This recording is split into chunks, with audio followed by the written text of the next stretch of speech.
It's upsetting. It's very frustrating. Every month, Stuart Reese and his wife send Wells Fargo $606. It's a lot of money. It is a lot of money. That's principal and interest for this white 2012 Ford F-250, I thought it was a really good deal. a truck they now only have in pictures. I'm paying for something I don't have. We did everything at the bank. On the day of the transaction, Reese met the seller at the bank. Thought we were doing everything right. He says the bank gave the seller a $33,000 cashier's check after the seller gave the title to the bank. We never touched any of the money. He walked into the bank, gave them the title, they gave him a check. We just signed some loan papers and got a set of keys. And everything seemed fine until this April. Went to go to work at 6 o'clock in the morning. I walk outside. As I went to start the truck, 3 police officers surrounded me, told me to get out of the truck, and told me that the vehicle was a stolen vehicle. Reese says officers told him the VIN on the registration only matched the VIN on the door frame and not the rest of the truck.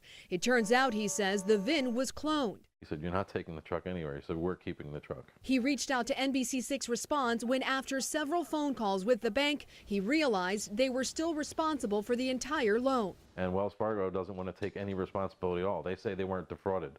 Meanwhile, they took a fake title from a criminal and they gave that criminal a check and cashed the check for him.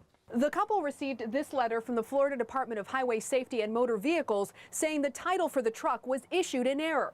When we asked the state how this happened, they said they could not comment because the case is currently under investigation. Wells Fargo sent us this statement saying this was a private party transaction and putting the responsibility for researching the history of the vehicle on the buyer. It goes on to say, the vehicle must be used as collateral for the loan. If the collateral is lost for some reason outside of Wells Fargo's control, the loan agreement remains the obligation of the customer.